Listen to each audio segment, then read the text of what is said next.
여러분, 혹시 나이가 들어갈수록 가슴 한 구석이 텅 빈 것 같고 무엇을 해도 예전만큼 즐겁지 않다는 생각을 해본 적 없으신가요? 젊었을 때는 앞만 보고 달리느라 밥벌이를 하고 가족을 부양하고 자식을 키우느라 자신을 돌볼 겨를조차 없었을 겁니다. 그런데 막상 그 모든 짐을 내려놓을 나이가 되었을 때 우리에게 남은 것은 무엇인가요? 텅 빈 거실에 앉아 시계 소리만 듣고 있자니 밀려오는 허무함에 몸서리쳐 본 적이 아마 많은 분들에게 있을 겁니다. 이것은 여러분만의 문제가 아닙니다.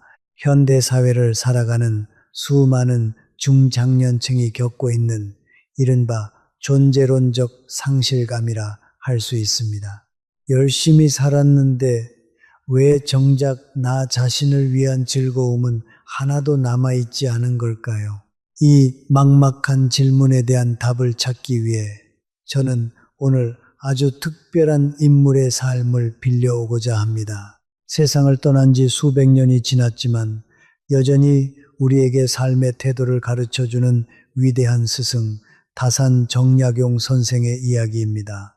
유배라는 절망적인 상황 속에서도 그는 어떻게 평생 마르지 않는 즐거움을 찾아냈을까요?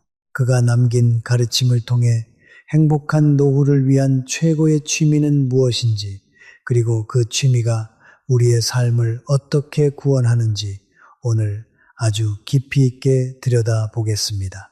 짧게 끝날 이야기가 아닙니다. 1시간 가까이 되는 긴 여정이 될 텐데 그만큼 여러분의 노후를 바꿀 수 있는 이야기라고 감히 말씀드리고 싶습니다. 이 이야기를 시작하기 위해 평생을 성실하게 일했지만 깊은 상실감에 빠진 60대 초반의 남성 박정호 씨의 일상을 먼저 들여다보려 합니다. 정약용 선생은 조선 후기의 거대한 학자였지만 그의 삶은 결코 순탄하지 않았습니다. 오히려 그는 인생에서 가장 빛나야 할 시기에 모든 것을 잃었습니다. 천주교 사건에 휘말려 형제들은 목숨을 잃거나 유배되었고 본인 또한 전라남도 강진이라는 낯선 땅으로 쫓겨나 18년이라는 긴 시간을 보냈습니다. 한양에서의 화려한 관직 생활은 끝이 났고 주변에는 자신을 감시하는 눈초리와 냉대만이 가득했습니다. 여러분, 한번 상상해 보십시오. 어느 날 갑자기 사회적 지위와 인맥 그리고 가족까지 모두 빼앗긴 채 작고 초라한 방 한 칸에 갇히게 된다면 어떤 기분이 들겠습니까? 대부분의 사람은 화병을 얻어 몸져 눕거나 세상을 원망하며 술로 세월을 보냈을지도 모릅니다. 하지만 정약용 선생은 달랐습니다. 그는 그 절망의 구렁텅이에서 자신만의 취미를 찾아냈습니다. 그것은 단순히 시간을 죽이기 위한 소일거리가 아니었습니다. 자신의 영혼을 가꾸고 흐트러진 마음을 바로 세우며 세상에 꼭 필요한 사람이 되겠다는 굳은 의지의 표현이었습니다. 정약용 선생은 이렇게 말씀하셨다고 전해집니다. 사람이 배우지 않으면 캄캄한 밤길을 걷는 것과 같고 마음을 닫지 않으면 짐승과 다를 바 없다. 그는 유배지에서의 그 외로운 시간을 오히려 자신을 완성하는 가장 소중한 시간으로 바꾸어 놓았습니다. 취미라는 것은 단순히 노는 것이 아니라 내가 누구인지 발견해 나가는 과정이어야 한다는 사실을 그는 몸소 증명해 보인 것입니다. 조금 더 구체적으로 정약용 선생의 유배 초기를 들여다보겠습니다. 그가 강진에 처음 도착했을 때 그를 반겨주는 사람은 아무도 없었습니다. 죄인의 신분으로 낯선 고을에 떨어진 그를 손뜻 받아주려는 이가 없어 그는 한동안 저잣거리의 작은 주막 뒷방에서 지내야 했습니다. 그 방은 겨우 몸을 누일 만큼 좁았고 겨울이면 매서운 바람이 문틈으로 스며들어 뼛속까지 시렸다고 합니다. 함께 관직 생활을 하던 동료들은 하나둘 그와의 인연을 끊었고 편지조차 주고받기 어려운 처지가 되었습니다. 자식들은 먼 한양에 남아 있었고 아버지가 언제 풀려날지 기약조차 없는 나날이었습니다. 그런데 놀라운 것은 정약용 선생이 바로 그 좁고 초라한 뒷방에 사이제라는 이름을 붙였다는 사실입니다. 생각을 맑게 하고 용모를 단정히 하며 말을 적게 하고 행동을 무겁게 한다는 4가지 다짐이 담긴 이름이었습니다. 감옥과 다름없는 처지에서도 그는 스스로에게 규율을 세웠습니다. 아침에 눈을 뜨면 정해진 시간에 세수를 하고 의관을 정제하고 책상 앞에 단정히 앉았습니다. 누구도 그를 감시하지 않았지만 그는 마치 임금 앞에 나아가는 신하처럼 스스로를 다잡았습니다. 여러분, 이 대목이 참으로 중요합니다. 노후의 즐거움이라는 것은 결국 스스로를 다잡는 힘에서 시작된다는 것을 정약용 선생은 몸소 보여준 것입니다. 시간이 흐르면서 정약용 선생의 진심을 알아본 몇몇 젊은이들이 그의 문화로 모여들기 시작했습니다. 처음에는 겨우 서너 명이었지만 시간이 지나며 제자들의 수는 점점 늘어났습니다. 그는 유배 죄인의 신분이었음에도 불구하고 그 좁은 방에서 제자들을 가르치고 함께 책을 읽고 토론했습니다. 이것이 그가 홀로 있는 시간을 결코 낭비하지 않았던 이유입니다. 그는 자신의 불행을 한탄하는 대신 그 불행 속에서도 여전히 할 수 있는 일을 찾아냈습니다. 그리고 훗날 강진 읍내에서 조금 떨어진 만덕산 자락에 다산초당이라는 작은 서재를 마련하고 그곳에서 본격적으로 저술 활동에 매진하게 됩니다. 자, 이제 다시 우리의 현실로 돌아와 보겠습니다. 여기 박정호 씨라는 분이 있습니다. 그는 서울의 한 중견 기업에서 30년 넘게 근무하고 2년 전 명예퇴직을 했습니다. 퇴직하던 날 그는 동료들의 박수를 받으며 당당하게 회사 정문을 나섰습니다. 이제는 지긋지긋한 서류 뭉치와 회의에서 벗어나 진정한 자유를 누리겠노라 다짐했습니다. 처음 한두 달은 좋았습니다.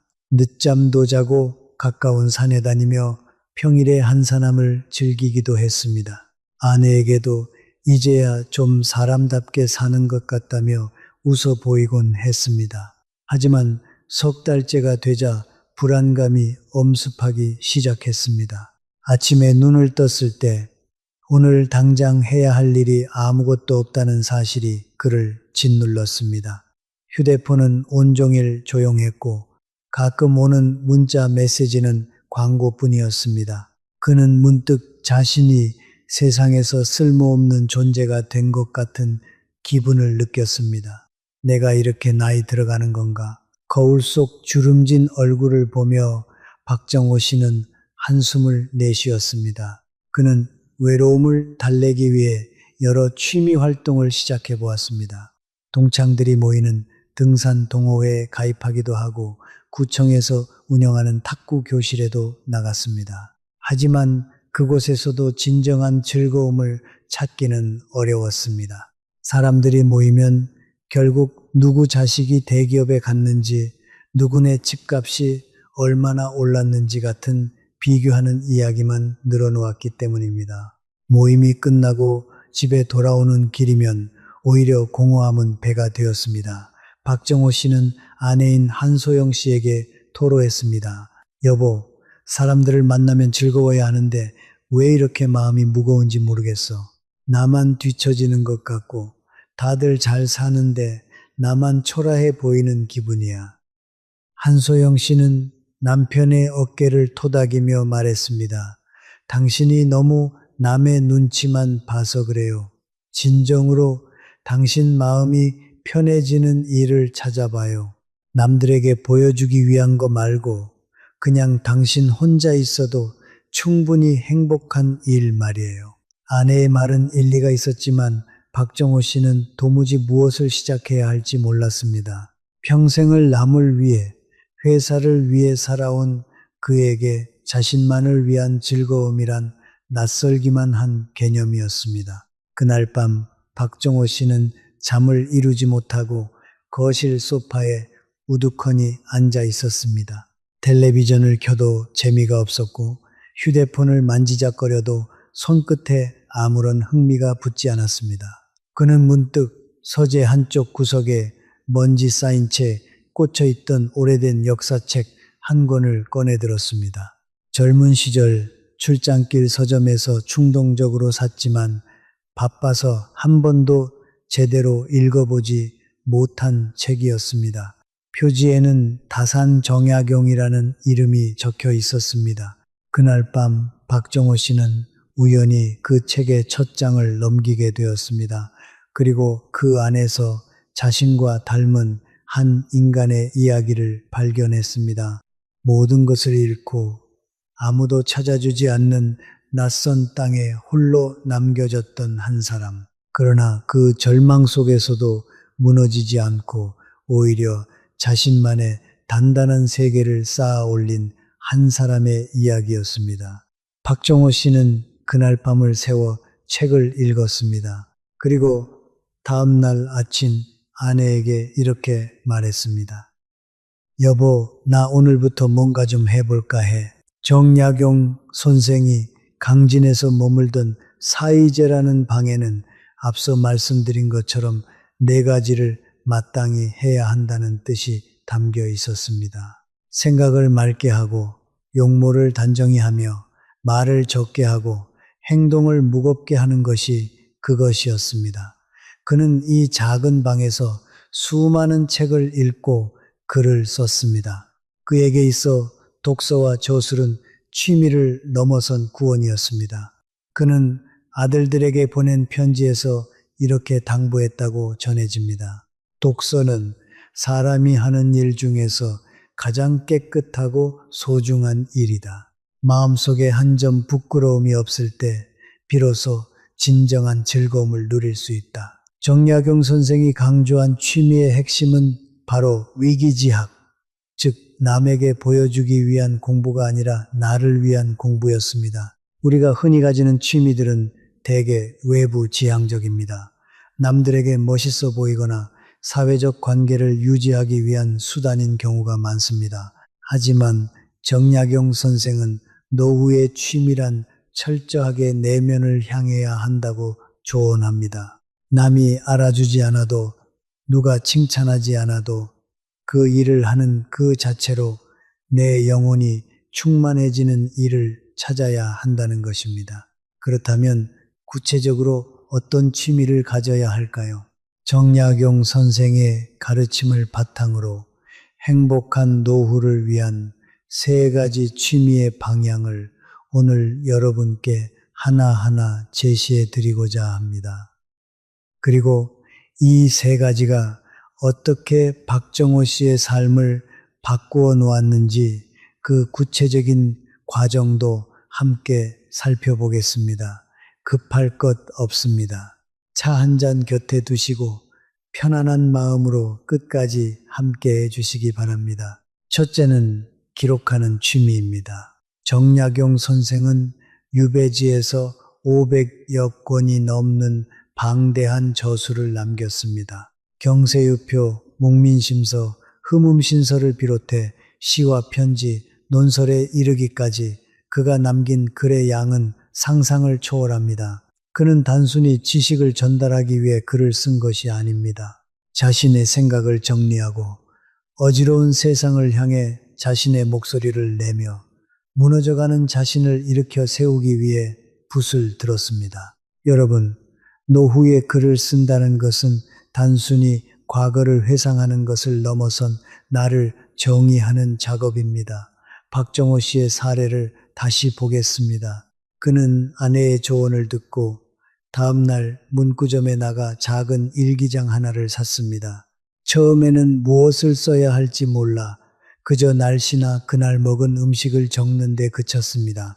오늘은 맑음, 점심은 된장찌개, 이런 식으로 하루 이틀 적다 보니 이게 무슨 의미가 있나 싶어 그만두고 싶은 마음도 들었습니다. 그러다 어느 날 정약용 선생의 일화를 다시 읽고 마음이 움직였습니다. 기록하지 않으면 기억에서 사라지고 기억에서 사라지면 내 인생은 없었던 것이 된다. 이 문장을 읽고 박정호 씨는 자신의 30년 회사 생활을 기록해 보기로 했습니다. 그는 성공했던 순간들보다 오히려 좌절하고 힘들었던 순간들을 더 자세히 적었습니다. 신입사원 시절 상사에게 크게 혼나고 화장실에서 몰래 눈물을 훔쳤던 일, 중요한 프로젝트가 무산되어 몇 달간 밤잠을 설쳤던 일, 동료의 배신으로 마음에 큰 상처를 입었던 일, 그때 내가 왜 힘들었는지, 그 고비를 어떻게 넘겼는지, 그리고 지금 다시 그 상황으로 돌아간다면 어떤 선택을 했을지 적어 내려갔습니다. 처음에는 그저 하소연에 지나지 않았던 글이 시간이 지나면서 점점 다른 색깔을 띠기 시작했습니다. 놀랍게도 글을 쓰는 동안 박정호 씨의 마음속에 응어리져 있던 상실감이 조금씩 녹아내리기 시작했습니다. 자신의 삶이 헛되지 않았음을, 그 수많은 고통 속에서도 자신이 얼마나 단단해졌는지를 깨닫게 된 것입니다. 한 달쯤 지났을 무렵 박정호 씨는 아내에게 자신이 쓴 글 몇 편을 조심스럽게 보여주었습니다. 한소영 씨는 글을 읽으며 눈시울을 붉혔습니다. 당신 이렇게 힘들었는데 나한테 한 번도 얘기 안 했었네요. 이 말을 듣는 순간 박정호 씨는 알았습니다. 글쓰기는 단순히 혼자만의 위안이 아니라 가족과 다시 이어지는 다리이기도 하다는 사실을 말입니다. 글쓰기는 거창한 소설을 쓰는 것이 아닙니다. 오늘 하루 내가 느낀 감정 하나, 길가에 핀 꽃 한 송이를 보고 든 생각 하나를 적는 것만으로도 충분합니다. 정약용 선생은 말씀하셨습니다. 붓을 들면 잡념이 사라지고 종이 위에 내 마음을 놓으면 비로소 평화가 찾아온다. 기록은 나를 객관적으로 바라보게 해주는 거울이며 외로움을 달래주는 가장 충실한 친구가 되어줍니다. 여러분 중에는 나는 글재주가 없어서 라며 손사래를 치실 분도 계실 겁니다. 하지만 정약용 선생이 강조한 기록은 결코 화려한 문장이 아니었습니다. 그는 오히려 꾸밈없는 솔직함을 더 중요하게 여겼습니다. 문장이 서투르면 어떻습니까? 맞춤법이 조금 틀리면 어떻습니까? 중요한 것은 내 마음을 있는 그대로 종이에 옮기는 용기입니다. 박정호 씨도 처음에는 맞춤법을 틀릴까봐, 문장이 유치할까봐 걱정이 많았다고 합니다. 하지만 어느 순간부터는 그런 걱정 자체가 사라졌습니다. 어차피 이 글을 평가할 사람은 아무도 없다는 것을 깨달았기 때문입니다. 시간이 흐르며 박정호 씨의 기록 습관은 조금씩 확장되었습니다. 처음에는 지나온 삶을 돌아보는 글이 대부분이었지만 점차 오늘 하루의 소소한 관찰을 적는 방향으로 옮겨갔습니다. 아침 산책길에 마주친 이웃 할머니의 인사 한마디, 손주가 보내온 서툰 손글씨 편지에 대한 감상, 텔레비전 뉴스를 보고 느낀 세상에 대한 소외까지. 그의 일기장은 점점 두꺼워졌고 어느새 3권째 공책을 채워가고 있었습니다.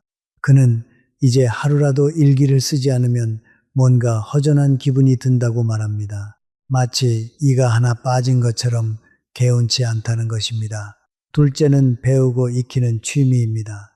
정약용 선생은 유배지에서도 끊임없이 책을 읽었습니다. 그는 책을 읽을 때 그냥 눈으로만 읽는 것이 아니라 핵심 내용을 뽑아 적고 자신의 의견을 덧붙이는 초서법이라는 방법을 사용했습니다. 단순히 읽고 넘어가는 것이 아니라 읽은 내용을 자기 것으로 소화하는 과정을 반드시 거쳤던 것입니다. 나이가 들면 뇌가 굳어서 공부를 못한다는 것은 편견입니다. 오히려 노년의 공부는 젊은 날의 공부와 질적으로 다릅니다.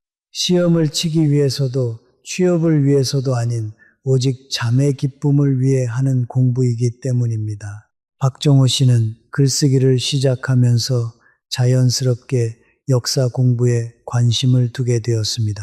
정약용 선생의 삶을 더 깊이 알고 싶어 관련 서적을 찾아 읽기 시작한 것이 계기였습니다. 처음에는 도서관에 가서 책 몇 권을 빌려오는 정도였지만 시간이 지나며 그는 조선 후기 역사 전반에 관심을 두게 되었습니다. 정조 임금 시대의 정치 상황, 천주교가 조선 사회에 들어온 배경, 실학이라는 학문이 태동한 이유까지 그는 마치 퍼즐을 맞추듯 하나씩 지식을 쌓아갔습니다.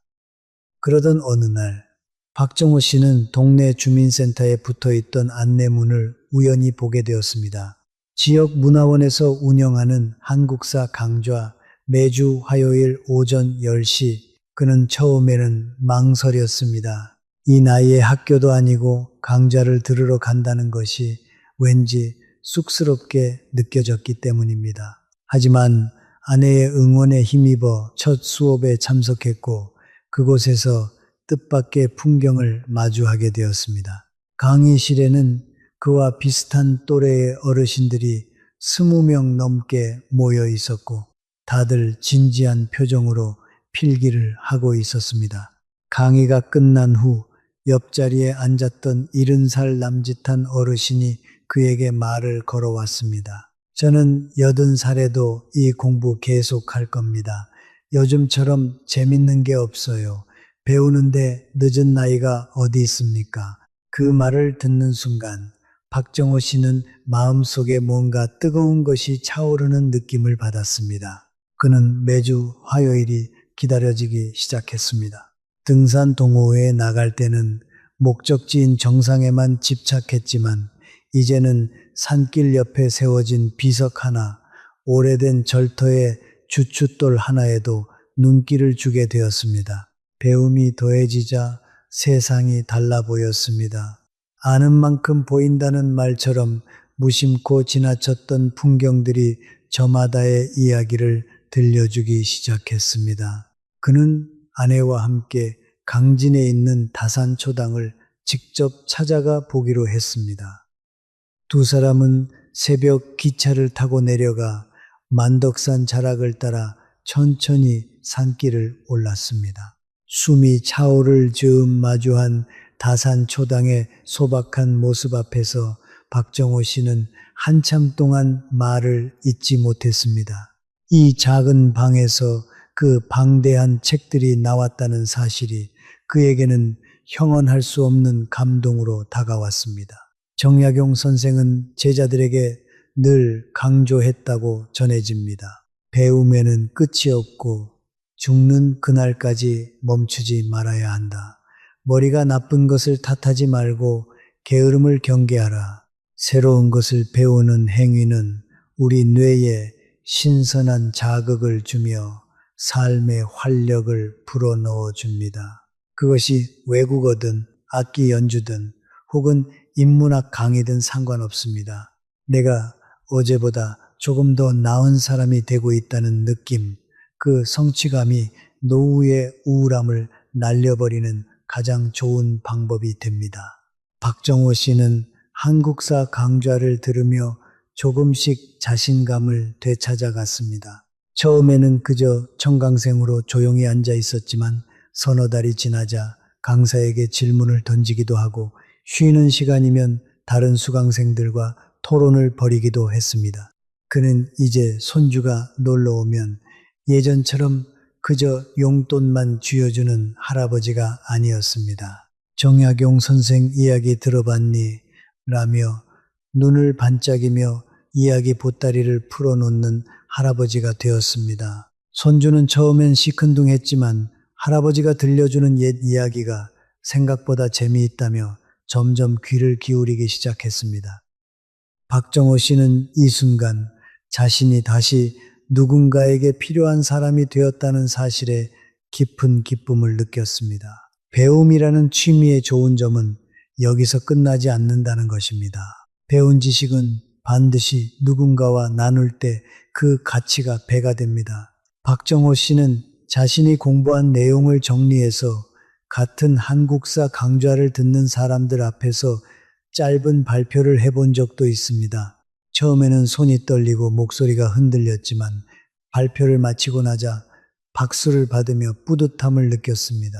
평생 회사에서 상사의 지시를 받고 보고서를 작성하던 그가 이제는 스스로 주제를 정하고 스스로 이야기를 만들어가는 사람이 된 것입니다. 이것이 바로 배움이 주는 진짜 선물입니다. 나이가 들어도 여전히 성장할 수 있다는 그 살아있는 감각 말입니다. 셋째는 자연과 교감하고 노동하는 취미입니다. 정약용 선생은 강진의 다산초당에 머물며 작은 연못을 파고 물고기를 길렀습니다. 또한 채소를 가꾸고 나무를 심으며 흙을 만지는 기쁨을 누렸습니다. 그는 자연이야말로 인간에게 가장 큰 스승이며 흙은 정직하게 보답한다고 믿었습니다. 실제로 다산초당 주변에는 그가 직접 만들었다고 전해지는 작은 연못과 돌계단이 지금도 남아 있습니다. 그는 매일 아침 눈을 뜨면 연못가로 나가 물고기의 움직임을 살피고 텃밭에 물을 주는 것으로 하루를 시작했다고 합니다. 나이가 들수록 우리는 자연으로 돌아가야 합니다. 시멘트 건물 속에 갇혀 있으면 마음도 딱딱하게 굳어버리기 쉽습니다. 박정호 씨는 아파트 베란다에 작은 화분들을 들여놓기 시작했습니다. 상추, 토마토, 작은 방울토마토 모종을 사다 심고 매일 아침 물을 주며 관찰하는 일을 하루의 새로운 일과로 삼았습니다. 처음에는 금방 죽어버릴까봐 걱정했지만 정성을 들여 물을 주고 흙을 갈아주자 식물들은 새순을 키우며 보답했습니다. 작은 씨앗이 발아하여 꽃을 피우는 과정을 지켜보며 박정호 씨는 생명의 경이로움을 느꼈습니다. 이 작은 식물도 이렇게 열심히 살아가는데 나라고 못할 게 있겠나. 시간이 흐르며 박정호 씨의 관심은 베란다를 넘어섰습니다. 그는 아내와 상의 끝에 근교의 작은 주말 텃밭을 분양받기로 했습니다. 매주 토요일 아침이면 부부는 함께 차를 몰고 텃밭으로 향했습니다. 처음에는 호미질 하나도 서툴렀지만 옆자리 텃밭을 가꾸던 다른 어르신들에게 하나둘 배워가며 요령을 익혀갔습니다. 상추와 고추, 깻잎을 심고 여름이면 옥수수와 오이가 주렁주렁 열리는 모습을 보며 부부는 아이처럼 기뻐했습니다. 수확한 채소를 이웃과 나누어 먹고 자식들이 찾아오면 직접 기른 채소로 저녁상을 차려주는 것도 새로운 즐거움이 되었습니다. 흙을 만지는 작업은 잡념을 없애줍니다. 손끝에 닿는 흙의 감촉, 싱그러운 풀냄새, 그리고 땀방울이 맺힐 때의 그 개운함은 돈으로 살 수 없는 행복입니다. 정약용 선생은 노동의 가치를 높이 평가했습니다. 손발을 놀리지 않고 편안함만 찾으면 몸이 약해지고 마음이 흐려진다.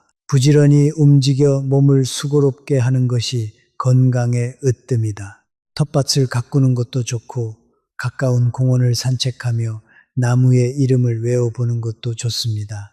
자연의 섭리에 순응하며 계절의 변화를 온몸으로 느끼는 것, 그것이야말로 정약용 선생이 실천했던 품격 있는 노후의 모습이었습니다. 계절이 바뀔 때마다 텃밭에서 얻는 즐거움도 달라졌습니다. 봄에는 씨앗을 심으며 한 해의 계획을 세우는 설렘이 있었고, 여름에는 무성하게 자란 잎사귀들 사이에서 땀을 흘리며 잡초를 뽑는 수고로움이 있었습니다. 가을이 되면 그동안 애써 키운 작물들을 거두어들이는 뿌듯함이 찾아왔고, 겨울에는 앙상한 텃밭을 바라보며 내년에는 무엇을 심을지 생각하는 여유가 있었습니다. 박정호 씨는 이 사계절의 순환 속에서 인생 또한 이와 다르지 않다는 것을 깨달았습니다. 젊은 시절은 씨앗을 뿌리는 봄이었고 한창 일하던 시절은 땀 흘리며 가꾸는 여름이었다면 지금 이 순간은 그동안의 결실을 거두어 들이는 가을이라는 것을 말입니다. 한 번은 텃밭에서 옆자리를 가꾸던 여든이 넘은 어르신이 박정호 씨에게 이런 말을 건넸습니다. 젊은 사람들은 늙으면 아무것도 못한다고 생각하는데 그건 틀린 말이야. 몸이 조금 느려질 뿐이지 마음은 오히려 더 부지런해질 수 있어. 이 흙 만지는 재미를 알면 하루가 얼마나 짧은지 몰라. 박정호 씨는 이 말을 듣고 문득 정약용 선생이 남긴 글귀 하나를 떠올렸습니다. 하늘이 나에게 재주를 주었는데 쓰지 않는다면 그것이야말로 하늘의 뜻을 저버리는 일이다. 몸을 움직여 땀 흘리는 것도 하늘이 준 재주를 온전히 쓰는 하나의 방법이 아닐까 하는 생각이 들었습니다. 여러분, 우리는 왜 취미를 가져야 할까요? 단순히 심심해서일까요? 아닙니다. 취미는 무너져가는 내 삶의 중심을 잡기 위한 지지대입니다. 나이가 들면 사회적 역할이 사라지고 관계가 좁아지며 신체적 기능도 예전만 못하게 됩니다. 그때 우리를 버티게 해주는 것은 외부의 평가가 아니라 내 안에 쌓아 올린 단단한 즐거움의 성벽입니다. 정약용 선생은 유배지에서 그 성벽을 아주 높고 견고하게 쌓았습니다. 비록 몸은 갇혀 있었지만 그의 정신은 1000년 전 성현들과 대화하고 100년 후 후손들을 걱정하며 자유롭게 논이뤘습니다. 그가 외로움에 굴복하지 않고 500권의 저수를 남길 수 있었던 비결은 자신이 하는 일에 대한 확고한 믿음과 그 과정에서 얻는 순수한 즐거움 덕분이었습니다. 그는 이렇게 말씀하셨다고 전해집니다. 천하의 가장 즐거운 일은 내가 좋아하는 일을 하며 세월을 보내는 것이다. 명예와 이익은 구름처럼 흩어지지만 내 마음에 새긴 진리는 영원히 변치 않는다. 여기서 잠깐 박정호 씨의 오랜 친구인 최영식 씨의 이야기를 함께 들려드리고 싶습니다. 최영식 씨는 박정호 씨와 같은 회사에서 근무하다 비슷한 시기에 퇴직한 친구입니다.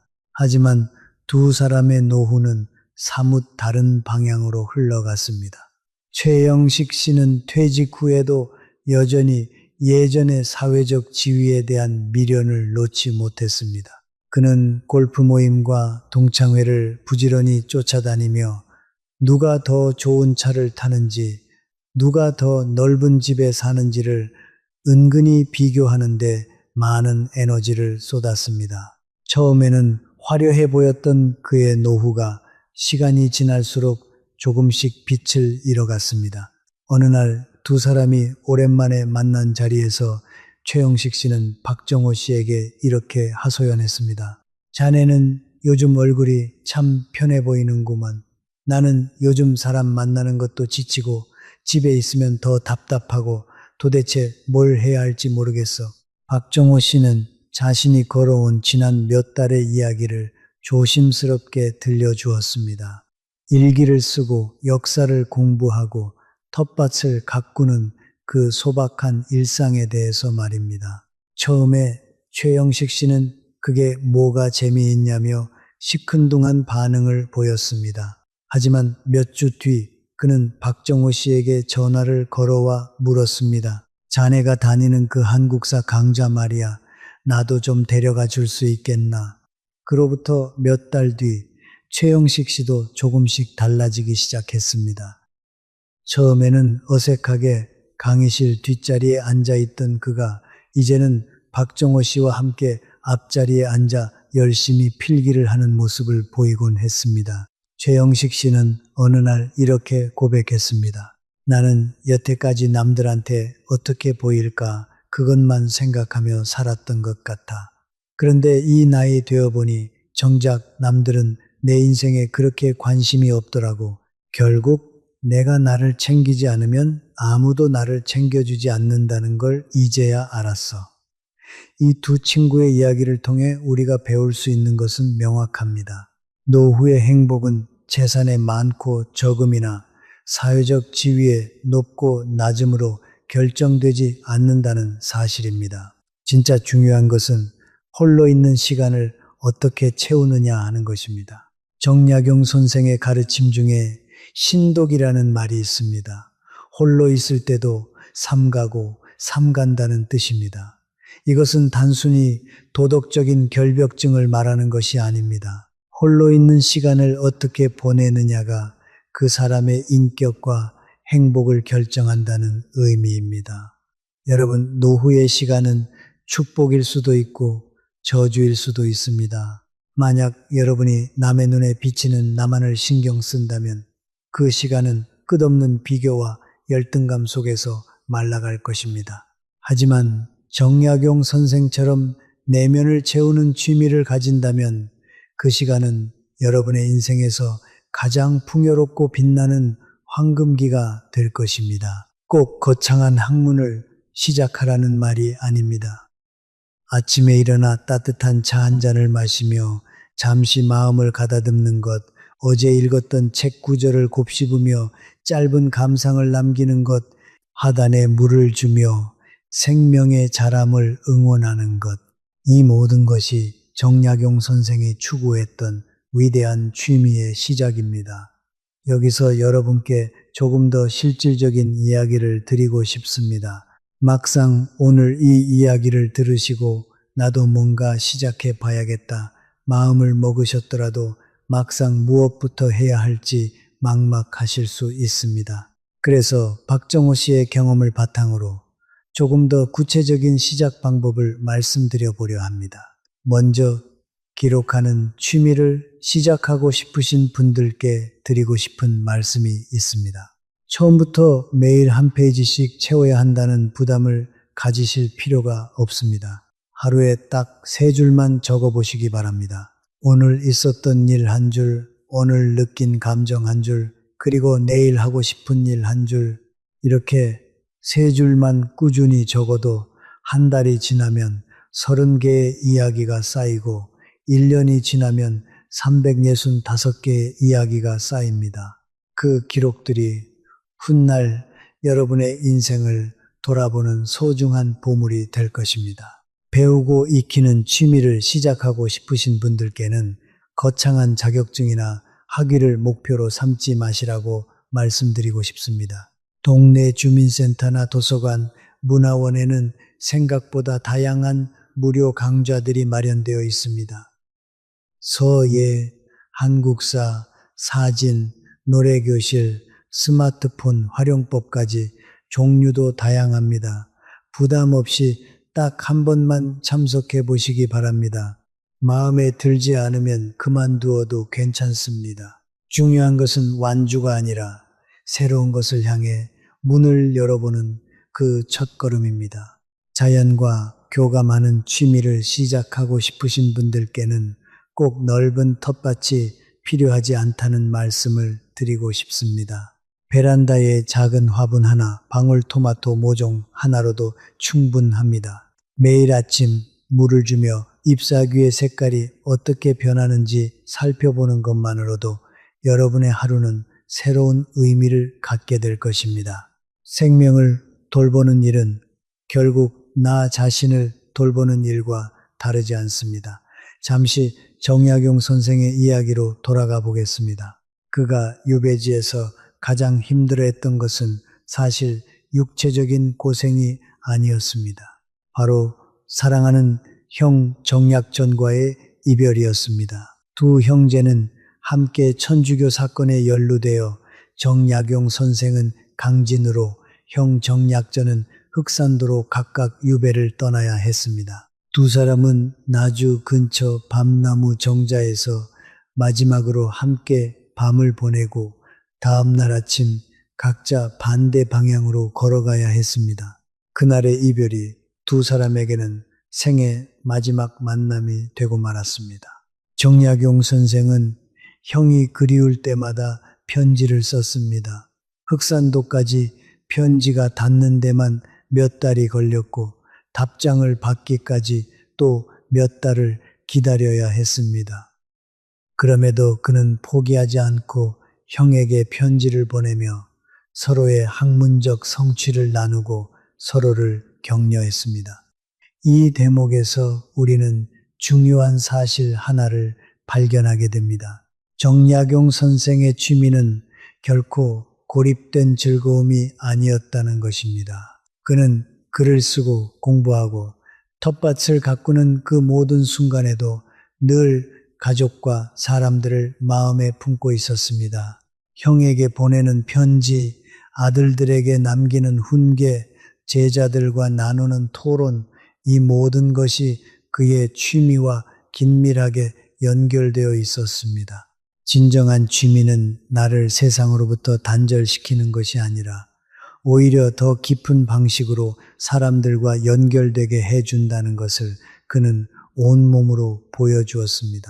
박정호 씨 역시 마찬가지였습니다.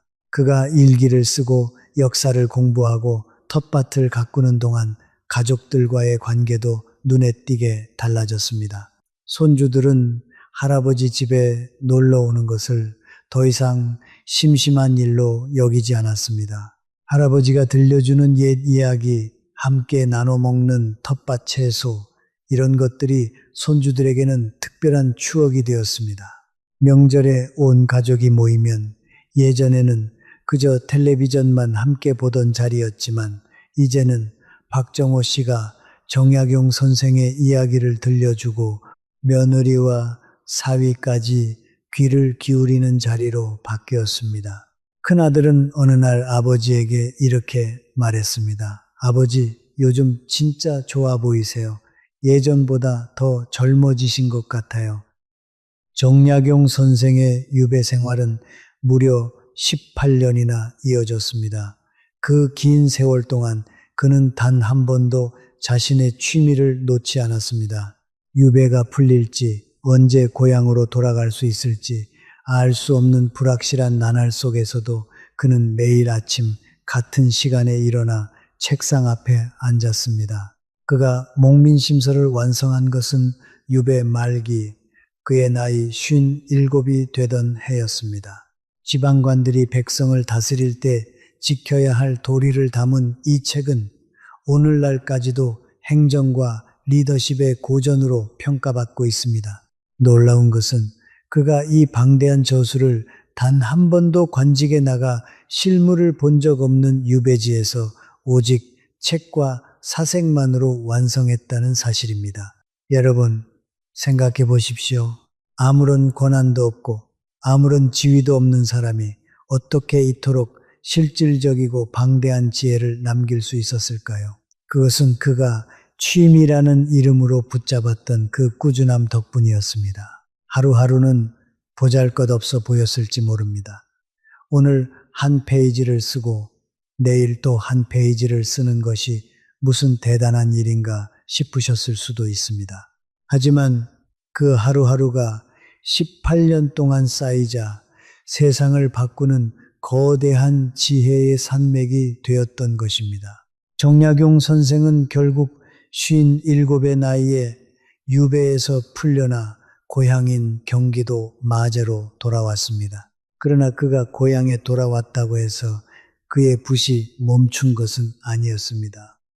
그는 그곳에서도 저수를 계속했고 제자들을 가르쳤으며 자신의 삶을 차분히 정리해 나갔습니다. 그는 75의 나이로 세상을 떠날 때까지 단 하루도 손에서 붓을 놓지 않았다고 전해집니다.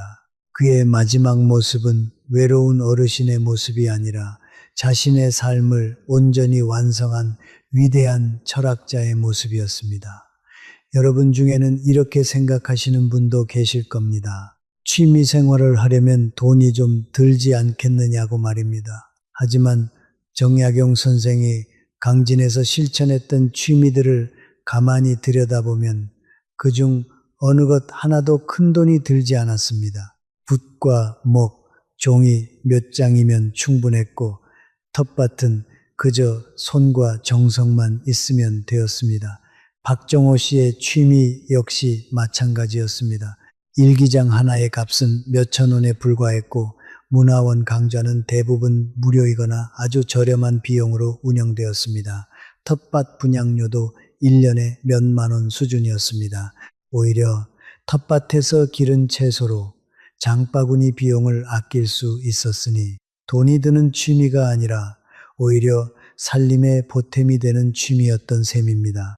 여러분, 노후에 큰 돈을 들여야만 행복해질 수 있다는 것은 잘못된 생각입니다. 오히려 값비싼 취미일수록 금방 시들해지는 경우가 많습니다. 새로 산 골프채나 값비싼 여행은 그 순간에는 즐겁지만 시간이 지나면 다시 공허함이 찾아옵니다. 하지만 내 손으로 직접 쓰고 직접 배우고 직접 가꾸는 취미는 시간이 갈수록 오히려 더 깊어지고 풍성해집니다. 이것이 정약용 선생이 우리에게 남긴 또 하나의 지혜입니다. 또한 이런 취미들은 혼자만의 즐거움에 그치지 않습니다. 박정호 씨가 한국사 강좌에서 만난 사람들, 텃밭에서 만난 이웃들, 이 모든 인연은 그의 노후를 더욱 풍요롭게 만들어 주었습니다.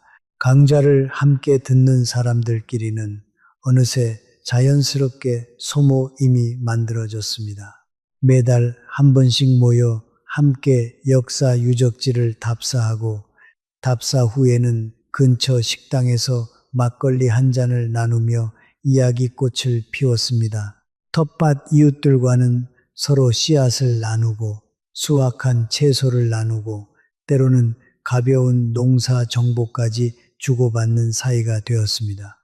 우리 세대는 늘 함께여야 힘이 난다고 박정호 씨는 종종 말하곤 합니다. 혼자 하는 취미이지만 결국 그 취미를 통해 우리는 다시 사람들과 이어지게 되는 것입니다. 박정호 씨의 변화는 주변 사람들도 서서히 느끼기 시작했습니다.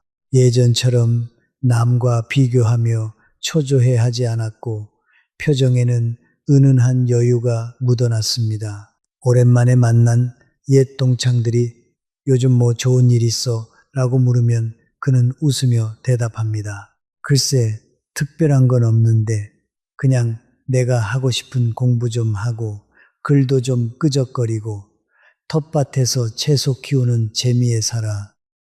남들이 보기엔 심심해 보일지 몰라도 나는 지금이 내 인생에서 가장 평온하고 즐겁네.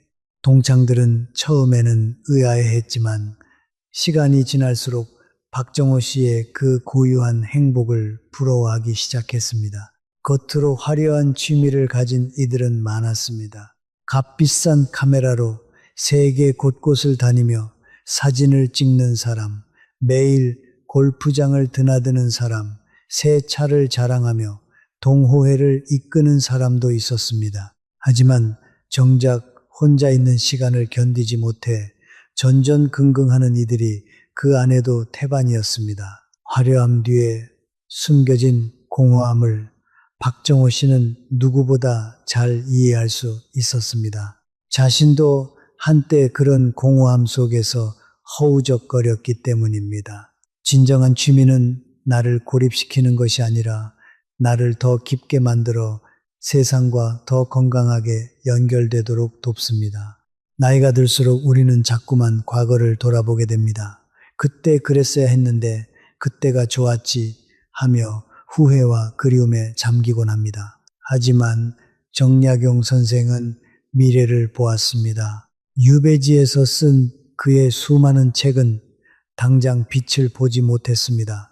살아생전 그는 자신의 저술이 세상에 얼마나 큰 영향을 미치게 될지 알지 못한 채 눈을 감았습니다. 하지만 그는 확신했습니다. 내가 남긴 이 지혜가 언젠가 세상을 바로잡는 밑거름이 될 것임을 말입니다. 실제로 그의 목민심서는 오늘날까지도 행정학과 리더십을 공부하는 이들에게 필독서로 읽히고 있습니다. 그가 세상을 떠난 지 200년 가까이 지난 지금까지도 그의 글은 여전히 살아 숨쉬고 있는 것입니다. 우리의 취미도 그래야 합니다. 오늘 내가 쓴 일기 한 줄이, 오늘 내가 배운 지식 하나가 훗날 나의 손주에게 혹은 주변 사람들에게 선한 영향력을 미칠 수 있다는 믿음을 가져야 합니다. 그것이 바로 정약용 선생이 보여준 죽어서도 잊히지 않는 위대한 인간의 길입니다. 박정호 씨는 요즘 자신의 일기장을 정리하며 언젠가 손주들이 자랄 훗날 이 기록들을 물려주고 싶다는 생각을 합니다. 할아버지가 어떤 사람이었는지, 어떤 마음으로 살아왔는지 굳이 말로 설명하지 않아도 그 낡은 공책들이 대신 이야기해 줄 것이라 믿기 때문입니다. 여기서 한 분의 이야기를 더 나누고 싶습니다. 박정호 씨가 텃밭에서 알게 된 78의 김수님 할머니 이야기입니다. 그분은 몇 해 전 남편을 먼저 떠나보내고 한동안 깊은 슬픔 속에서 지내셨다고 합니다. 자식들은 멀리 떨어져 살고 있었고 넓은 집에 홀로 남겨진 그분에게 하루하루는 견디기 힘든 시간의 연속이었습니다. 그러던 어느 날 이웃의 권유로 우연히 텃밭 일을 시작하게 되었습니다. 처음에는 그저 시간을 때우기 위한 일이었지만 흙을 만지고 씨앗을 심는 그 단순한 행위가 조금씩 그분의 마음에 온기를 불어넣기 시작했습니다. 김수님 할머니는 박정호 씨에게 이렇게 말씀하신 적이 있습니다. 영감이 떠나고 나서 나는 이제 아무것도 남지 않았다고 생각했어요. 그런데 이 텃밭에 나와서 씨앗 하나 심고 물 한 번 주고 하다 보니 내가 아직 뭔가를 돌볼 수 있는 사람이구나 그 생각이 들더라고요. 그게 참 큰 위로가 됐어요. 이 말을 들으며 박정호 씨는 다시 한번 깨달았습니다. 쉼이란 결국 상실을 견디는 힘이자 남은 삶을 다시 사랑하게 만드는 힘이라는 것을 말입니다. 여러분, 여기서 잠깐 박정호 씨의 요즘 하루 일과를 자세히 들여다보고 싶습니다. 그의 하루는 새벽 6시 창밖이 아직 어스름할 때 시작됩니다. 눈을 뜨면 가장 먼저 따뜻한 물 한 잔을 마시고 베란다로 나가 화분들의 상태를 살핍니다. 어젯밤 사이 잎사귀가 얼마나 자랐는지 어디 병든 잎은 없는지 꼼꼼히 들여다보는 것이 그의 첫 일과입니다. 그 다음에는 거실 책상에 앉아 일기장을 펼칩니다. 어제 있었던 일들을 천천히 되짚으며 3줄이든 10줄이든 손이 가는 대로 적어 내려갑니다. 이 시간만큼은 아무도 그를 방해하지 않습니다. 아내인 한소영 씨도 그 시간을 존중하여 조용히 아침 준비를 합니다. 아침 식사를 마친 뒤에는 화요일이면 한국사 강좌에 나가고 그 외의 날에는 도서관에 들러 책을 빌리거나 반납합니다. 오후에는 짧게 낮잠을 자기도 하고 날씨가 좋으면 근처 공원을 산책하며 나무 이름을 되새겨 봅니다. 주말이면 부부가 함께 텃밭으로 향합니다. 저녁이 되면 하루를 마무리하며 다시 일기장을 펼치고 오늘 하루 감사했던 일 한 가지를 적습니다. 이 소박한 하루의 리듬이 박정호 씨에게는 그 어떤 화려한 일정보다 소중한 것이 되었습니다. 그는 이제 아침이 두렵지 않습니다. 오히려 오늘은 어떤 책을 읽을지, 일기장에 어떤 문장을 적어 놓을지 기대하며 설레는 마음으로 눈을 뜹니다. 물론 나이가 들면 몸이 예전 같지 않은 것은 어쩔 수 없는 사실입니다. 무릎이 아파 오래 걷기 힘들 수도 있고 눈이 침침해져 작은 글씨를 읽기 어려울 수도 있습니다.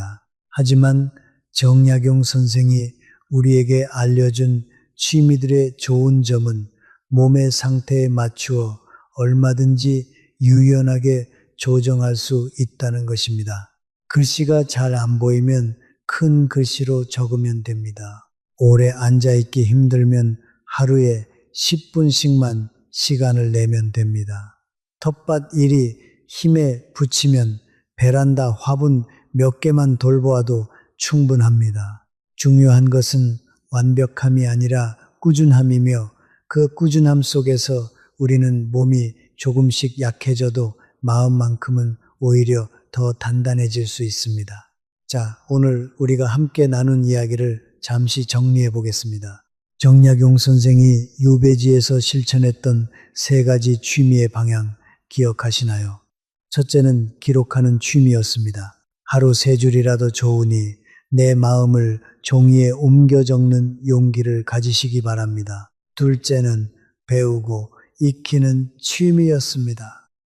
나이가 몇이든 상관없이 동네 문화원이나 도서관의 문을 두드려 보시기 바랍니다. 셋째는 자연과 교감하고 노동하는 취미였습니다. 베란다의 작은 화분 하나로도 충분히 시작할 수 있습니다. 이 3가지는 서로 동떨어진 것이 아닙니다.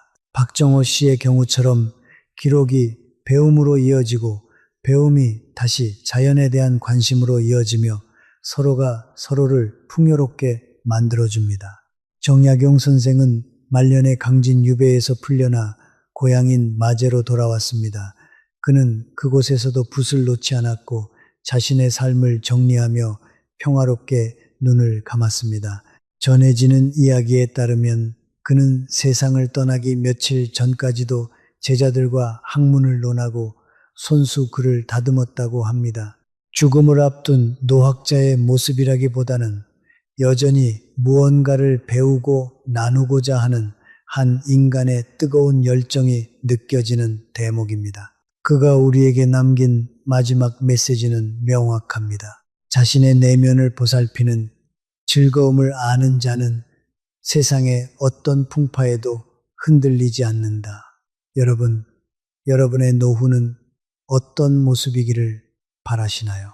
남들의 기준에 맞춘 화려한 겉모습입니까? 아니면 소박하지만 깊이 있는 나만의 즐거움입니까? 오늘부터라도 늦지 않았습니다. 정약용 선생이 그랬던 것처럼 내 마음의 뜰에 지혜의 나무 한 그루를 심어 보십시오. 그 나무가 자라 그늘을 만들고 꽃을 피울 때 여러분의 삶은 그 누구보다 향기롭고 단단해질 것입니다. 나이듦은 쇠퇴가 아니라 완성으로 가는 과정입니다. 그 과정을 풍성하게 채워줄 여러분만의 인생 취미를 오늘 이 시간을 계기로 꼭 찾으시길 진심으로 응원합니다. 사실 정약용 선생의 배움에 대한 열정은 유배를 떠나기 훨씬 이전부터 시작되었습니다. 그는 젊은 시절 정조 임금의 총애를 받으며 수원 화성을 설계하는 데 참여했습니다. 무거운 돌을 손쉽게 들어 올릴 수 있는 거중기를 고안해 낸 것도 바로 정약용 선생이었습니다. 당시로서는 상상하기 힘든 첨단 기술이었습니다. 그는 늘 새로운 것을 배우고 그 배움을 실제 삶에 적용하는데 탁월한 재능을 지니고 있었습니다. 이런 그의 성정은 유배라는 극한의 상황 속에서도 결코 사라지지 않았습니다. 오히려 화려한 관직과 명예가 사라진 자리에서 그의 순수한 학문적 열정은 더욱 선명하게 빛을 발했습니다. 여러분, 여기서 잠시 스스로에게 질문을 던져보시기 바랍니다. 혹시 요즘 하루 중 온전히 나 자신을 위해 쓰는 시간이 얼마나 되시나요? 아침에 눈을 뜨고 잠들 때까지 텔레비전을 보거나 휴대폰을 들여다보는 시간과 무언가를 배우거나 만들거나 가꾸는 시간, 둘 중 어느 쪽이 더 많으신가요? 만약 전자가 훨씬 많다고 느끼신다면 오늘이 바로 그 균형을 바꿀 좋은 기회입니다. 텔레비전을 끄고 조용히 앉아 오늘 하루 있었던 일을 딱 3줄만 적어보시기 바랍니다. 그 작은 시작이 여러분의 노후를 완전히 다른 방향으로 이끌 수도 있습니다.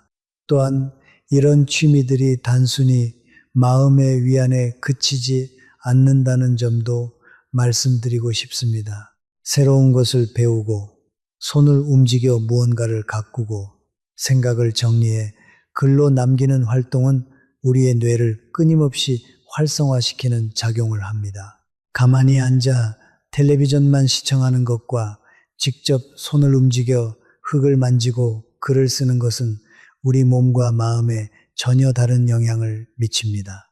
물론 이것이 특정 질환을 예방하거나 치료한다고 단정할 수는 없습니다. 다만 활동적이고 목적이 있는 하루하루를 보내는 것이 그렇지 않은 삶보다 훨씬 더 생기 있는 노후를 만들어준다는 것만은 분명합니다. 박정호 씨도 처음에는 부끄러움이 컸다고 고백합니다. 이 나이에 뭘 새로 배운다고 남들이 우습게 보지 않을까, 일기 쓴다고 하면 주책이라고 하지 않을까, 이런 걱정들이 그의 발목을 잡았습니다. 우리 사회에는 유독 남의 시선을 신경 쓰는 정서가 강하게 자리하고 있습니다.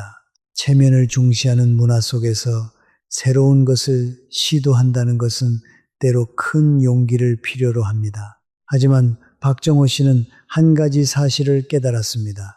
정작 내가 무엇을 하든 남들은 생각보다 나에게 큰 관심이 없다는 것입니다. 다들 자신의 삶을 살아가느라 바쁘기 때문입니다.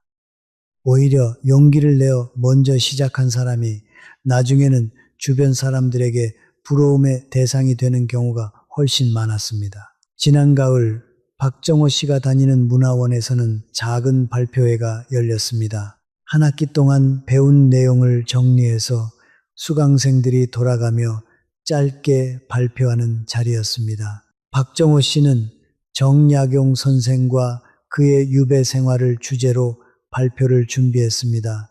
발표 전날 밤 그는 몇 번이고 원고를 고쳤으며 긴장한 마음을 달랬습니다.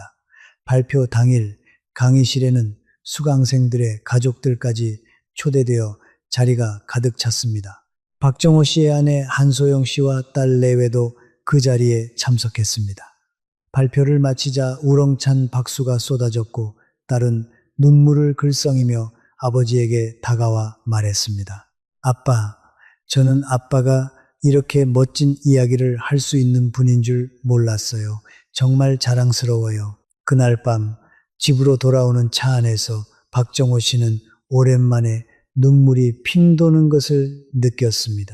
평생 회사를 위해 가족을 위해 앞만 보고 달려왔던 그가 처음으로 자신만의 이야기로 사람들 앞에 섰던 순간이었습니다.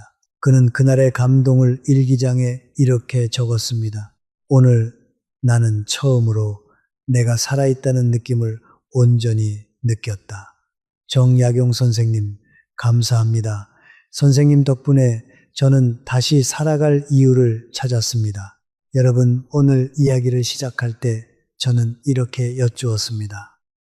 나이가 들어갈수록 가슴 한 구석이 텅 빈 것 같고 무엇을 해도 예전만큼 즐겁지 않다는 생각을 해본 적 없으신가요? 지금 이 순간 다시 한번 스스로에게 물어봐 주시기 바랍니다. 그 텅 빈 느낌이 지금도 여전하신가요? 아니면 오늘 이야기를 들으시며 마음 한구석에 작은 불씨 하나가 지펴지셨나요? 정약용 선생의 이야기와 박정호 씨의 변화는 결코 특별한 사람들만의 이야기가 아닙니다. 여러분도 지금 이 순간부터 얼마든지 같은 길을 걸어가실 수 있습니다. 거창한 결심이 필요한 것이 아닙니다. 오늘 밤 잠들기 전 딱 5분만 시간을 내어보시기 바랍니다. 작은 수첩 하나를 꺼내 오늘 하루 있었던 일 한 가지를 적어보십시오. 혹은 내일 아침 집 앞을 산책하며 평소 눈여겨보지 않았던 나무 한 그루의 이름을 검색해 보십시오. 혹은 다음 주 동네 주민센터에 붙어있는 강좌 안내문을 한번 읽어보십시오. 이 작은 행동 하나하나가 여러분의 노후를 완전히 다른 방향으로 이끌어갈 씨앗이 될 것입니다. 정약용 선생은 절망 속에서도 결코 무너지지 않았습니다. 모든 것을 빼앗겼다고 느꼈던 그 순간에도 그는 자신에게 남은 것이 무엇인지를 끊임없이 물었습니다. 그리고 그 물음 끝에 그는 발견했습니다. 자신에게는 여전히 생각할 수 있는 머리와 글을 쓸 수 있는 손과 배울 수 있는 마음이 남아있다는 사실을 말입니다. 여러분에게도 마찬가지입니다. 나이가 들며 잃어버린 것들을 헤아리기보다 지금 이 순간 여전히 내게 남아있는 것들을 헤아려 보시기 바랍니다. 그것이야말로 행복한 노후를 향한 첫걸음입니다.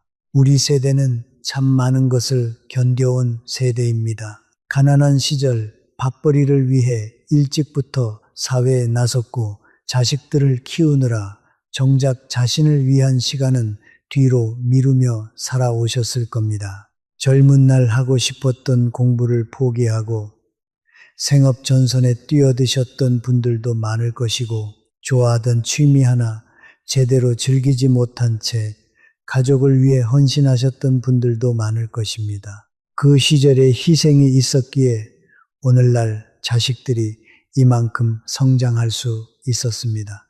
그러니 이제는 우리 차례입니다. 그동안 고생 많으셨습니다. 이제는 여러분 자신을 위한 시간을 가지셔야 할 때입니다. 정약용 선생 역시 젊은 시절에는 나라와 백성을 위해 헌신했던 관료였습니다. 자신을 돌보기보다는 늘 세상을 먼저 생각했던 사람이었습니다. 그런 그가 유배라는 뜻하지 않은 시련 속에서 비로소 자신의 내면을 들여다보는 시간을 갖게 되었습니다. 어쩌면 여러분의 은퇴도 정약용 선생의 유배와 닮아 있는지도 모릅니다. 원치 않게 찾아온 변화이지만 그 안에는 지금까지 미뤄두었던 나 자신과 마주할 수 있는 소중한 기회가 숨어 있는 것입니다. 손주들이 훗날 자라서 할아버지와 할머니는 어떤 분이셨나 궁금해할 때 여러분은 무엇을 보여주고 싶으신가요? 그저 텔레비전 앞에서 시간을 보내던 노년의 모습이 아니라 무언가를 배우고 기록하고 정성껏 가꾸어 가던 모습으로 기억되고 싶지 않으신가요? 박정호 씨는 요즘 그런 마음으로 하루하루를 채워가고 있습니다. 언젠가 자신이 세상을 떠난 뒤에도 낡은 일기장과 화분에 담긴 정성이 자식과 손주들에게 작은 위로와 본보기가 되기를 바라면서 말입니다. 여러분 중에는 이렇게 말씀하시는 분도 계실 겁니다. 나는 이미 너무 늦은 것 같다고 말입니다. 하지만 정약용 선생이 목민심서를 완성한 것은 그의 나이 57이었고 그가 세상을 떠나기 직전까지도 손에서 붓을 놓지 않았다는 사실을 기억해 주시기 바랍니다. 인생이라는 정원에서 씨앗을 심기에 너무 늦은 계절이란 없습니다. 봄에 심은 나무만 자라는 것이 아닙니다. 여름에 심어도 가을에 심어도 정성을 다하면 그 나무는 반드시 뿌리를 내리고 자라납니다. 다만 조금 더 서둘러야 할 뿐입니다. 오늘이 바로 그 씨앗을 심기에 가장 좋은 날입니다. 또 어떤 분들은 시간이 없다고 말씀하실지도 모르겠습니다. 손주를 돌봐야 하고 집안일도 해야 하고 하루가 정신없이 지나간다고 하실 수도 있습니다. 하지만 정약용 선생이 강조했던 것은 거창한 시간이 아니라 작은 틈새의 시간이었습니다. 하루 30분, 아니 단 10분이라도 좋습니다. 텔레비전 광고가 나오는 그 짧은 시간에 화분에 물을 한번 주는 것으로도 충분합니다. 버스를 기다리는 그 몇 분 동안 오늘 있었던 일 한 줄을 휴대폰 메모장에 적는 것으로도 충분합니다. 시간이 없다는 것은 어쩌면 아직 시작할 마음의 준비가 되지 않았다는 뜻일 수도 있습니다. 오늘 나눈 이야기를 다시 한번 정리해 드리겠습니다. 첫째, 기록하는 취미를 통해 내 마음을 들여다보고 정리해 보시기 바랍니다. 둘째, 배우고 익히는 취미를 통해 세상과 새롭게 만나보시기 바랍니다. 셋째, 자연과 교감하고 노동하는 취미를 통해 생명을 돌보는 기쁨을 느껴보시기 바랍니다.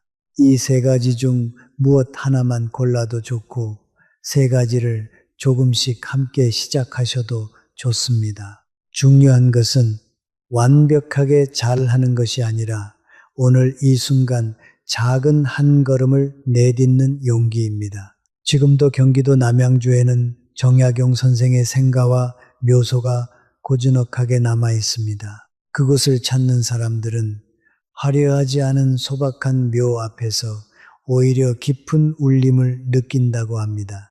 살아생전 그토록 많은 시련을 겪었던 한 사람이 그 모든 시련을 넘어 결국 자신만의 방식으로 삶을 완성해냈다는 사실이 방문객들의 마음에 잔잔한 파장을 일으키는 것입니다. 박정호 씨는 지난 봄 아내와 함께 그곳을 다녀왔다고 합니다. 묘소 앞에 한참을 서서 그는 마음속으로 이렇게 말했다고 합니다. 선생님, 저도 이제야 조금씩 제 삶을 살아가고 있습니다. 감사합니다. 여러분, 인생의 후반부는 결코 내리막길이 아닙니다. 오히려 지금까지 쌓아온 경험과 지혜를 바탕으로 가장 깊이 있는 삶을 살아갈 수 있는 시기입니다. 젊은 시절에는 시간에 쫓기고 책임에 짓눌려 미처 돌아보지 못했던 것들을 이제는 여러분의 속도로 여러분만의 방식으로 천천히 음미하실 수 있습니다. 하루하루 작은 기록을 남기고 새로운 것을 배우고 손으로 흙을 만지며 생명을 돌보는 그 소박한 일상 속에서 여러분은 분명 정약용 선생이 말했던 그 마르지 않는 즐거움을 발견하시게 될 것입니다. 오늘 정약용 선생의 삶을 통해 나눈 지혜가 막막했던 여러분의 노후에 작은 길잡이가 되었기를 바랍니다. 내면을 가꾸는 즐거움이 여러분의 일상에 가득 차오를 때 진정한 행복의 문이 열릴 것입니다. 박정호 씨와 한소영 씨 부부 그리고 최영식 씨와 김수님 할머니의 이야기가 여러분 각자의 삶에도 작은 용기의 씨앗으로 심어지기를 바랍니다. 그들도 처음에는 그저 평범한 어쩌면 우리보다 더 지쳐있던 사람들이었습니다. 하지만 작은 한 걸음을 내디딘 순간부터 그들의 노후는 완전히 다른 빛깔로 물들기 시작했습니다. 여러분의 노후도 그럴 수 있습니다. 아니, 반드시 그럴 것입니다. 오늘 이 이야기를 끝까지 들어주신 여러분이라면 이미 마음속에 작은 씨앗 하나를 품으셨을 것이라 믿습니다. 그 씨앗에 오늘부터 조금씩 물을 주시기 바랍니다. 거창하지 않아도 좋습니다.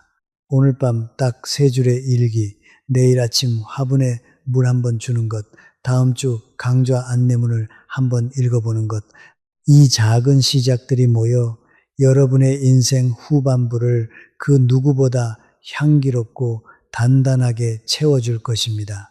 여러분과 오늘 나눈 이야기를 마무리하기 전에 마지막으로 한 가지만 더 당부드리고 싶습니다. 취미를 시작하실 때 부디 남과 비교하지 마시기 바랍니다. 옆집 어르신은 벌써 그림을 몇 점이나 완성했다더라, 누구는 책을 한 권이나 냈다더라, 이런 이야기에 마음을 쓰실 필요가 없습니다. 정약용 선생이 강조했던 것은 남보다 잘하는 것이 아니라 어제의 나보다 조금 더 충만해지는 것이었습니다. 여러분의 속도로, 여러분의 방식으로 천천히 걸어가셔도 충분합니다. 느리다고 조급해하지 마시고 서투르다고 부끄러워하지 마시기 바랍니다. 박정호 씨는 요즘도 여전히 일기를 씁니다. 여전히 화요일마다 한국사 강좌에 나가고 주말이면 아내와 함께 텃밭을 가꿉니다. 그의 삶이 하루아침에 드라마틱하게 바뀐 것은 아닙니다. 그저 하루하루 아주 조금씩 자신만의 즐거움을 쌓아왔을 뿐입니다. 하지만 그 조금씩의 변화가 2년 가까이 쌓이자 그는 완전히 다른 사람이 되어 있었습니다. 텅 비어 있던 가슴 한구석은 이제 그 어느 때보다 충만한 이야기들로 채워져 있습니다. 여러분, 오늘 이야기가 마음에 깊은 울림을 주었다면 여러분의 소중한 생각을 댓글로 들려주시기 바랍니다. 여러분은 지금 어떤 취미를 시작해 보고 싶으신가요? 혹은 이미 실천하고 계신 나만의 즐거움이 있다면 다른 분들께도 나누어 주시기 바랍니다. 여러분의 따뜻한 경험과 지혜가 모여 더 큰 깨달음의 바다를 이룰 것입니다. 오늘 이 이야기가 여러분에게 조금이라도 도움이 되셨다면 이 지혜의 등불이 꺼지지 않도록 구독과 좋아요로 응원해 주시기 바랍니다. 그리고 소중한 분들에게도 이 평온함을 나누어 주시기 바랍니다. 혹시 오늘 말씀드린 일기 쓰기나 역사 공부, 텃밭 가꾸기가 여러분과 잘 맞지 않는다고 느끼실 수도 있습니다. 그렇다면 걱정하지 않으셔도 됩니다. 이 세 가지는 어디까지나 하나의 예시일 뿐 본질은 같은 원리를 다른 형태로 실천하는 것이기 때문입니다. 기록하는 취미를 서예나 그림으로 바꾸어도 좋습니다. 붓으로 화선지에 글씨를 써내려가는 것도 결국 내 마음을 정리하고 표현하는 또 다른 방식의 기록입니다. 실제로 박정호 씨의 문화원 강좌 동기 중에는 일기 대신 매일 그림 한 장씩을 그리며 하루를 정리하는 분도 계셨습니다. 그림 실력은 서툴렀지만 그 안에 담긴 그날그날의 감정만큼은 누구보다 진솔했습니다. 배우고 익히는 취미도 마찬가지입니다. 역사가 아니어도 좋습니다. 서예든 사진이든 악기든 외국어든 그 무엇이든 상관없습니다. 중요한 것은 새로운 것을 향해 마음을 열어두는 태도 그 자체입니다. 실제로 요즘은 동네 문화센터마다 오카리나 우쿨렐레 같은 악기 교실도 많이 열리고 있고 스마트폰으로 사진을 예쁘게 찍는 법을 알려주는 강좌도 인기가 많다고 합니다. 정약용 선생이 강조했던 것은 특정한 학문이 아니라 배움을 향한 열린 마음 그 자체였다는 것을 기억해 주시기 바랍니다. 자연과 교감하는 취미 역시 텃밭에 국한될 필요가 없습니다. 반려식물을 기르는 것도 좋고 매일 같은 시간 같은 산책로를 걸으며 계절의 변화를 관찰하는 것도 좋습니다. 새소리에 귀를 기울이고 하늘의 구름 모양을 살펴보는 것만으로도 충분히 자연과 교감할 수 있습니다. 중요한 것은 정해진 정답이 아니라 여러분 각자의 삶에 자연스럽게 스며들 수 있는 방식을 찾는 것입니다. 오늘 말씀드린 세 가지 방향은 그저 여러분이 자신만의 길을 찾아가시는데 작은 나침반이 되어드리고자 함입니다. 한 가지 더 나누고 싶은 장면이 있습니다. 지난 겨울 박정호 씨는 눈이 소복이 쌓인 아침에 베란다로 나가 얼어붙은 화분 위에 쌓인 눈을 조심스럽게 털어냈습니다. 겨울이라 텃밭에도 나갈 수 없고 문화원 강좌도 잠시 방학을 맞아 쉬고 있던 때였습니다. 아내는 요즘 심심하지 않으냐고 물었습니다. 박정호 씨는 웃으며 답했습니다. 아니, 오히려 이런 조용한 시간이 참 좋아. 봄에 다시 씨앗을 심을 생각을 하니 벌써부터 설레네. 겨울잠을 자는 화분처럼 나도 지금 다음 봄을 준비하고 있는 거지. 이 말 속에는 깊은 지혜가 담겨 있습니다. 정약용 선생이 강진에서 보낸 18년 역시 겉으로 보기엔 멈춰버린 시간처럼 보였을지 모릅니다. 하지만 그 안에서는 끊임없이 무언가가 자라고 있었습니다. 눈에 보이지 않는다고 해서 아무 일도 일어나지 않는 것은 아닙니다. 오히려 가장 중요한 성장은 종종 가장 조용한 시간 속에서 이루어집니다. 여러분의 노후 역시 마찬가지일 것입니다. 겉으로는 그저 소박하고 평범한 하루하루로 보일지 몰라도 그 안에서는 여러분만의 단단한 뿌리가 조금씩 그러나 확실하게 자라나고 있을 것입니다. 한 가지 더 말씀드리고 싶은 것은 이 모든 취미를 반드시 혼자 짊어지실 필요는 없다는 사실입니다. 배우자가 계시다면 함께 시작해 보시기 바랍니다. 박정호 씨와 한소영 씨 부부처럼 함께 텃밭을 가꾸고 함께 여행을 다니며 서로의 취미를 응원해 주는 것도 좋은 방법입니다. 자녀들에게도 부담 갖지 말고 이야기해 보시기 바랍니다. 요즘은 부모님께 스마트폰 사진 편집법을 알려드리거나 함께 문화센터 강좌를 알아봐 드리는 자녀들도 많습니다. 우리 가족이 함께 만들어가는 노후, 그것이야말로 가장 이상적인 모습일 것입니다. 정약용 선생이 유배지에서도 결코 혼자가 아니었다는 사실을 다시 한번 떠올려 주시기 바랍니다. 그에게는 편지를 주고받던 형이 있었고 함께 공부하던 제자들이 있었고 그의 안부를 걱정하던 아들들이 있었습니다. 몸은 외딴 유배지에 갇혀 있었지만 그의 마음은 늘 사람들과 연결되어 있었습니다. 여러분도 마찬가지입니다. 오늘 시작하는 작은 취미 하나가 결국은 가족과 이웃 그리고 새로운 인연들과 여러분을 다시 이어주는 다리가 될 것입니다. 여기서 조금 더 깊은 이야기를 나누어 보고 싶습니다. 유학에서는 예로부터 즐거움, 즉 낙이라는 개념을 매우 중요하게 여겨왔습니다. 배우고 때때로 익히면 또한 즐겁지 아니한가라는 옛 성현의 말씀을 정약용 선생 역시 평생의 좌우명으로 삼았다고 전해집니다. 그가 말한 즐거움은 순간적인 쾌락이 아니었습니다. 맛있는 음식을 먹거나 화려한 옷을 입는 데서 오는 즐거움이 아니라 스스로의 성장과 깨달음에서 오는 깊고 오래가는 즐거움이었습니다. 그는 이 즐거움을 참된 즐거움이라 불렀고 이것이야말로 사람을 늙지 않게 하는 힘이라 믿었습니다. 우리 사회가 나이듦을 바라보는 시선도 최근 몇 년 사이 조금씩 달라지고 있습니다.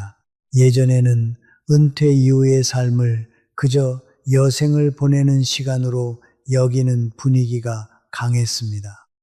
하지만 요즘은 인생 이모작이라는 말이 자연스럽게 쓰일 만큼 은퇴 이후의 시간을 새로운 시작으로 바라보는 인식이 확산되고 있습니다. 실제로 동네마다 어르신들을 위한 평생 학습관이 늘어나고 있고 70대, 80대 어르신들이 직접 자신의 일상과 취미를 소개하며 많은 사랑을 받는 모습도 자주 볼 수 있습니다. 나이가 들어서도 여전히 배우고 성장할 수 있다는 사실이 이제는 특별한 이야기가 아니라 자연스러운 흐름이 되어가고 있는 것입니다. 박정호 씨는 이런 변화된 분위기 속에서 자신도 모르게 큰 용기를 얻었다고 말합니다. 예전 같으면 이 나이에 뭘 새로 시작하냐는 핀잔을 들었을 법한 일들이 이제는 오히려 멋지다, 대단하다는 응원을 받는 시대가 되었습니다. 여러분도 이 변화의 흐름에 올라타 보시기 바랍니다. 주변을 둘러보면 생각보다 훨씬 많은 분들이 이미 자신만의 방식으로 노후를 새롭게 가꾸어 가고 계실 것입니다. 용기를 내어 먼저 말을 걸어보시고 함께할 사람을 찾아보시기 바랍니다. 그 과정 자체가 이미 하나의 훌륭한 취미가 될 수 있습니다. 정약용 선생이 남긴 또 하나의 유명한 가르침이 있습니다. 요산요수 어진 사람은 산을 좋아하고 지혜로운 사람은 물을 좋아한다는 뜻입니다. 이는 단순히 자연 경관을 즐기라는 말이 아니라 산처럼 흔들림 없는 마음과 물처럼 유연한 지혜를 함께 갖추라는 깊은 뜻을 담고 있습니다. 노후의 취미 역시 이와 같아야 합니다. 산처럼 꾸준하게, 그러나 물처럼 유연하게 상황에 맞추어 조금씩 형태를 바꾸어 가며 오래도록 이어가시기 바랍니다. 오늘 하루 컨디션이 좋지 않으면 잠시 쉬어가도 좋고 새로운 흥미가 생기면 얼마든지 방향을 바꾸어도 좋습니다. 중요한 것은 완벽한 계획이 아니라 포기하지 않고 이어가는 그 꾸준한 마음입니다. 마지막으로 한 가지 더 나누고 싶은 이야기가 있습니다. 박정호 씨는 얼마 전 자신의 일기장 한 페이지에 이런 글을 남겼습니다. 오늘 아침 화분에 물을 주다가 문득 이런 생각이 들었다. 젊었을 때는 하루하루가 빨리 지나가기만을 바랐다. 승진을 기다리고 자식이 크는 것을 기다리고 은퇴할 날만을 기다렸다. 그런데 지금은 다르다. 오늘 하루가 조금 더 천천히 흘러가기를 바란다. 이 화분의 잎사귀 하나, 오늘 읽은 책의 한 문장, 아내와 나눈 짧은 대화 하나까지 모든 순간이 소중하게 느껴진다. 어쩌면 이것이 정약용 선생이 말씀하신 진정한 즐거움이 아닐까. 이 짧은 일기 한 편 속에 오늘 우리가 나눈 모든 이야기의 핵심이 담겨 있는 듯합니다. 결국 행복한 노후란 시간을 흘려보내는 것이 아니라 시간을 온전히 살아내는 것입니다. 서두르지 않고 조급해하지 않고 오늘 이 하루를 정성껏 채워가는 것. 그것이 정약용 선생이 유배지에서 18년 동안 실천했던 삶의 태도였고 박정호 씨가 2년에 걸쳐 조금씩 배워나간 삶의 지혜였습니다.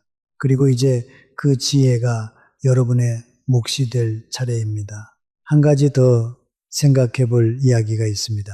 정약용 선생이 다산초당에서 제자들을 가르칠 때 가장 먼저 가르친 것은 학문의 내용이 아니라 마음가짐이었다고 합니다.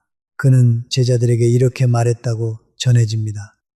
배움의 첫걸음은 겸손이다. 자신이 부족하다는 것을 인정하는 사람만이 비로소 새로운 것을 받아들일 수 있는 그릇이 된다. 나이가 들수록 우리는 이미 많은 것을 알고 있다는 착각에 빠지기 쉽습니다. 하지만 정약용 선생은 오히려 나이가 들수록 더욱 겸손한 마음으로 배움에 임해야 한다고 강조했습니다. 박정호 씨 역시 처음 한국사 강좌에 나갔을 때 자신보다 20살 가까이 어린 강사 앞에서 무언가를 배운다는 사실이 낯설게 느껴졌다고 합니다. 하지만 그는 곧 그 낯섦을 내려놓았습니다. 나이와 상관없이 나보다 더 많이 아는 사람에게 배우는 것은 부끄러운 일이 아니라 오히려 지혜로운 일이라는 것을 깨달았기 때문입니다. 이 겸손한 태도가 그의 노후를 더욱 풍요롭게 만들어준 또 하나의 비결이었습니다. 여러분 중에는 아직도 마음 한구석에 망설임이 남아 계신 분도 있을 것입니다. 그 망설임은 지극히 자연스러운 것입니다. 박정호 씨도 처음 일기장을 펼쳤을 때 첫 문장을 쓰기까지 무려 30분 넘게 펜을 만지작거리기만 했다고 합니다. 첫걸음은 늘 가장 무겁고 어렵습니다. 하지만 일단 그 첫걸음을 떼고 나면 두 번째 걸음은 훨씬 가벼워지고 10번째 걸음쯤 되면 어느새 그것이 자연스러운 일상이 되어 있을 것입니다. 정약용 선생 역시 강진에 처음 도착했을 때 앞으로 무엇을 해야 할지 막막했을 것입니다. 하지만 그는 망설임 속에서도 결국 붓을 들었고 그 작은 시작이 500권의 저술로 이어졌습니다. 오늘 여러분께 드리고 싶은 마지막 질문은 이것입니다. 지금 이 순간 여러분의 마음속에 작은 씨앗 하나가 심어졌다면 그 씨앗에 물을 줄 준비가 되셨나요? 완벽하게 준비될 필요는 없습니다. 서툴러도 괜찮고 느려도 괜찮습니다. 정약용 선생이 강조했던 것은 완벽함이 아니라 시작하는 용기였습니다. 오늘 밤 혹은 내일 아침 딱 한 가지만 실천해 보시기 바랍니다. 그것이 일기장의 첫 줄이든 강좌 안내문을 살펴보는 것이든 화분 하나를 들여놓는 것이든 상관없습니다. 그 작은 한 걸음이 여러분의 인생 후반부를 와근히 다른 이야기로 채워갈 시작점이 될 것입니다. 여러분, 오늘 다산 정약용 선생과 박정호 씨의 이야기를 통해 행복한 노후를 위한 세 가지 취미의 방향을 함께 나누어 보았습니다. 기록하는 취미로 내 마음을 들여다보고, 배우고 익히는 취미로 세상과 새롭게 만나고, 자연과 교감하는 취미로 생명을 돌보는 기쁨을 느껴보시기 바랍니다. 나이 들음은 결코 쇠퇴가 아니라 지금까지 살아온 삶을 완성해가는 아름다운 과정입니다. 그 과정을 풍성하게 채워줄 여러분만의 인생 취미를 꼭 찾으시길 오늘도 진심으로 응원합니다. 오늘 이야기가 마음에 깊은 울림을 주었다면 여러분의 소중한 생각을 댓글로 들려주시기 바랍니다. 여러분의 따뜻한 경험과 지혜가 모여 더 큰 깨달음의 바다를 이룰 것입니다. 이 지혜의 등불이 꺼지지 않도록 구독과 좋아요로 함께 해주시고 소중한 분들에게도 이 평온함을 나누어 주시기 바랍니다. 여러분의 작은 관심이 더 깊고 풍성한 지혜를 찾아내는 가장 큰 힘이 됩니다. 함께 해주셔서 감사합니다. 오늘도 여러분의 하루가 평온하고 향기롭기를 진심으로 기원합니다. 감사합니다.